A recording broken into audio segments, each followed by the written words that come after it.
नमस्कार, मैं हूं आपके साथ इश्तियाक अहमद और आप देख रहे हैं आर्य न्यूज। स्वागत है आपका उत्तराखंड के खास बुलेटिन में। रुक करेंगे उत्तराखंड की तमाम खबरों की तरफ। उत्तराखंड में भी किसानों के भारत बंद का असर सोमवार सुबह से ही दिख रहा है और इस बंद को लेकर पुलिस प्रशासन भी अलर्ट मोड पर है। और वहीं उधम सिंह नगर जिले के रुद्रपुर में भारत बंद को लेकर किसानों, व्यापार मंडल पदाधिकारियों और कांग्रेस कार्यकर्ताओं ने जुलूस निकाला। और वहीं सोमवार को साप्ताहिक बंदी की वजह से ज्यादातर दुकानें बंद है और इसी क्रम में रुद्रपुर बाजार में किसानों, कांग्रेस और व्यापारियों ने धरना दिया है। और वहीं इस दौरान किसान नेता साहब सिंह सेखों ने मांग पूरी न होने तक आत्मदाह की भी धमकी दे दी है। और वहीं कहा कि अगर हमारी मांगे पूरी नहीं हुई तो हम आत्मदाह करेंगे और यहां पुलिस फोर्स तैनात की गई है। और वहीं प्रदर्शनकारियों ने बाजपुर में हाईवे पर वाहनों को रोक दिया है, जिसकी सूचना पर पुलिस बल के साथ सीधा और सीओ मौके पर पहुंचे और जसपुर में जुलूस निकालकर बाजार बंद कराए गए। और वहीं काशीपुर का भी मुख्य बाजार भी बंद रहा और काशीपुर में भारत बंद का व्यापक असर देखने को मिला है और यहाँ मुख्य मार्केट की अधिकांश दुकानें बंद रही। और वहीं हल्द्वानी में भारत बंद अभी तक सफल नजर नहीं आ रहा है और वहीं बाजार में अधिकतर दुकानें, फल सब्जी मंडी खुली हुई हैं। और हल्द्वानी के बुद्ध पार्क में अखिल भारतीय किसान महासभा के सदस्यों ने धरना प्रदर्शन दिया है। और वहीं हल्द्वानी में संयुक्त किसान मोर्चा और अन्य संगठनों के लोगों ने जुलूस निकाला और कहा कि कृषि कानून वापस न होने तक ये विरोध जारी रहेगा। और वहीं हरिद्वार में भारत बंद के समर्थन में जुलूस निकाला गया है और इस दौरान पुलिस ने किसानों को ज्वालापुर से पहले एकड़ कला गांव में रोका, जिस पर किसान वहीं पर धरना करने लगे। और हरिद्वार में भी बाजार खुले हैं और वहीं रुड़की में फिलहाल बंद का खास असर नहीं देखने को मिल रहा है। यहां बाजार खुले हैं और संयुक्त किसान मोर्चा के भारत बंद के तहत सोमवार को डोईवाला का बाजार सुबह पूरी तरह से बंद रहा। और वहीं केंद्रीय कृषि बिल के विरोध में किसानों के डोईवाला चौक पर नारेबाजी कर प्रदर्शन किया गया। और इस दौरान मोर्चा अध्यक्ष राजेंद्र सिंह, भारतीय किसान यूनियन के अध्यक्ष सुरेंद्र सिंह खालसा, गुरदीप सिंह जाहिर, अंजुम याकूब अली, इंद्रजीत सिंह, लाड़ी बलवीर सिंह समेत काफी संख्या में किसान मौजूद रहे।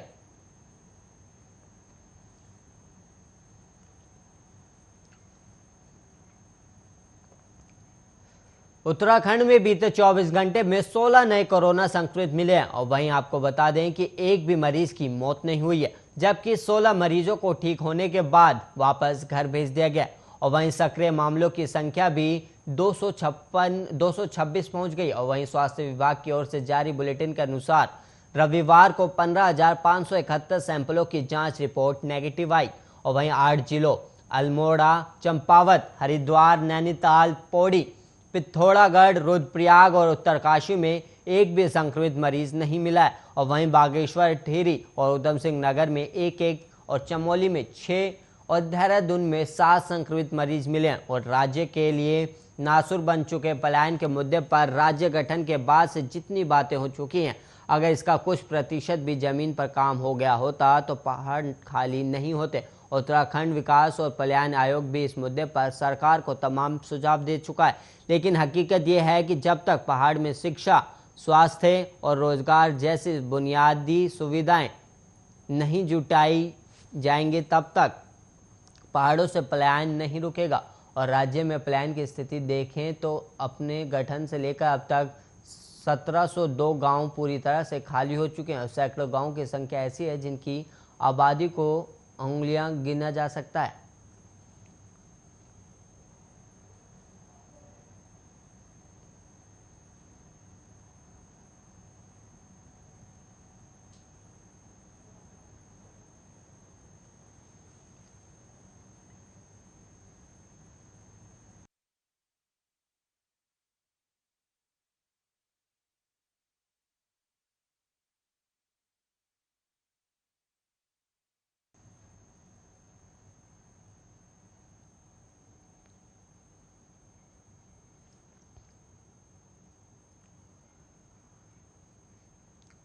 और वहीं पूर्वी पश्चिमी हवाओं के दबाव के चलते मौसम का मिजाज पिछले कुछ दिनों से बदला दिखाई दे रहा है। उत्तराखंड राज्य के मैदानी और पर्वतीय इलाकों में बारिश देखने को मिल रही है और वहीं मौसम विभाग के मुताबिक अगले 24 घंटे में कुमाऊं क्षेत्र के पर्वतीय इलाकों में भारी बारिश के आसार है और वहीं विभाग की ओर से येलो अलर्ट भी जारी किया गया है। और वहीं फिलहाल राज्य के सभी इलाकों में मौसम साफ बना हुआ है।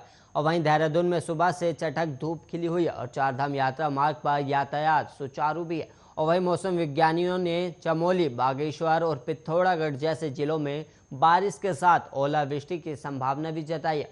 और गढ़वाल के पर्वतीय इलाकों में भी ज्यादातर स्थानों पर हल्की से मध्यम बारिश की संभावना है और कुछ स्थानों पर बिजली भी गिर सकती है। और वहीं राजधानी देहरादून और आसपास के इलाकों में तेज बौछारों के साथ भारी बारिश की संभावना जताई गई है। और राजधानी देहरादून में कई दौर की बारिश की संभावना है। और दूसरी ओर राजधानी धून और आसपास के इलाकों में रविवार सुबह से लेकर शाम तक चटक धूप निकली रही, लेकिन शाम को अचानक मौसम का मिजाज बदल गया और कुछ इलाकों में हल्की बूंदाबांदी भी हुई, लेकिन झमाझम बारिश का नजारा देखने को नहीं मिला।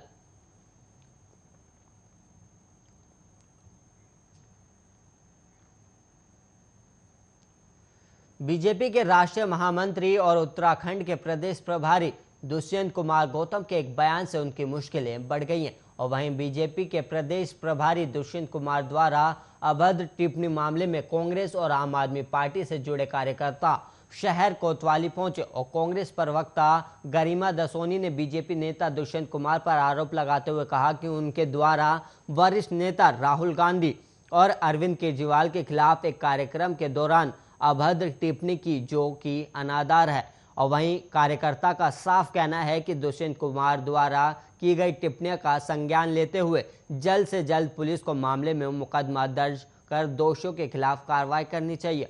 और वहीं पुलिस अब मामले की जांच में जुटी है। उत्तराखंड के 2 दिवसीय दौरे पर आए दुष्यंत कुमार गौतम ने एक निजी चैनल को दिए इंटरव्यू में कांग्रेस में एक अध्यक्ष और 4 कार्यकारी अध्यक्ष बनाए जाने पर प्रतिक्रिया देते हुए कहा कि किसी भी व्यक्ति को अंतिम जगह ले जाने के लिए 4 कंधों की जरूरत पड़ती है और यही हालत कांग्रेस की हो गई है। और उसने 4 कार्यकारी अध्यक्ष बनाकर 5वें को ले जाने का इंतजाम कर लिया। और वहीं गौतम ने कहा कि कांग्रेस इतनी कमजोर हो गई है कि उसे अब 4 कंधों की जरूरत पड़ने लग गई है। और उन्होंने कहा कि कांग्रेस अब मात्र 25% बची है और उत्तराखंड में सल्ट उपचुनाव में उसकी हार इसी का परिणाम है और आगे भी यही होने वाला है। बीजेपी के प्रदेश प्रभारी के इस बयान के बाद कांग्रेस में आक्रोश है। और वहीं आपको बता दें कि उत्तराखंड में हाल ही में कांग्रेस ने बड़ा फेरबदल करते हुए अध्यक्ष प्रीतम सिंह नेता प्रतिपक्ष बना दिया और उनकी जगह पूर्व विधायक गणेश गोदियाल को अध्यक्ष बनाने के साथ ही 4 कार्यकारी अध्यक्ष बना दिए गए हैं।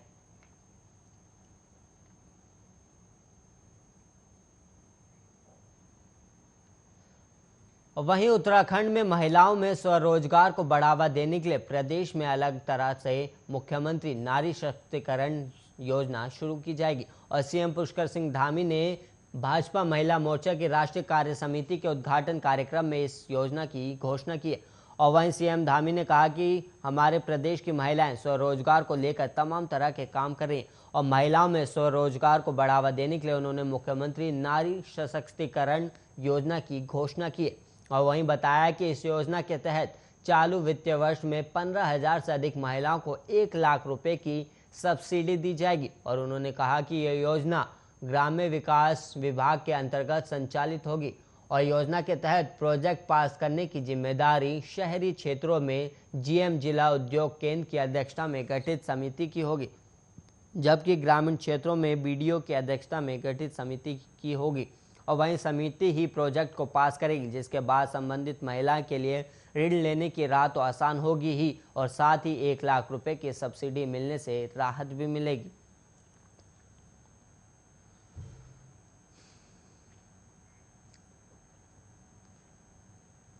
कोरोना के कारण करीब 1.5 साल से बंद भारत नेपाल सीमा खोलने के लिए नेपाल सरकार ने दिशा निर्देश जारी किए और भारत नेपाल के अलावा अन्य देशों के लोगों के लिए भी सीमा कुछ शर्तों के साथ खोली जाएगी। और नेपाल सरकार से सीमा खोलने की तिथि तय होने पर दोनों देशों के बीच वाहनों का संचालन भी बहाल हो सकेगा। और कोरोना काल में भारत नेपाल सीमा 23 मार्च 2020 से सील थी और इस दौरान भारत नेपाल के बीच विदेशी नागरिकों की आवाजाही बंद रही, लेकिन इस वर्ष मार्च से भारत सरकार ने कोरोना जांच की शर्तों के साथ नेपाली नागरिकों को आने की इजाज़त दी थी। और इस कारण भारतीय सेना के नेपाली पेंशनरों और रोजगार की तलाश के लिए नेपाली नागरिक भारत आने लगे और भारतीय नागरिकों के नेपाल जाने के लिए वहां पंजीकरण कराकर कोरोना नेगेटिव रिपोर्ट दिखानी जरूरी है। और इमिग्रेशन चेक पोस्ट अधिकारी इंद्र सिंह ने बताया कि नेपाल सरकार के दिशा निर्देश के तहत सीमा खुलने पर भारतीय नागरिक RT-PCR नेगेटिव रिपोर्ट दिखाकर नेपाल जा सकेंगे, लेकिन अन्य देशों के लोगों के बनवसा से नेपाल प्रदेश के लिए 2 टीके लगे होना का प्रमाण पत्र और 72 घंटे पूर्व की RT-PCR नेगेटिव रिपोर्ट जरूरी होगी और सीमा पर उनकी जांच भी होगी और कोरोना संक्रमित होने पर उन्हें नेपाल नहीं जाने दिया जाएगा।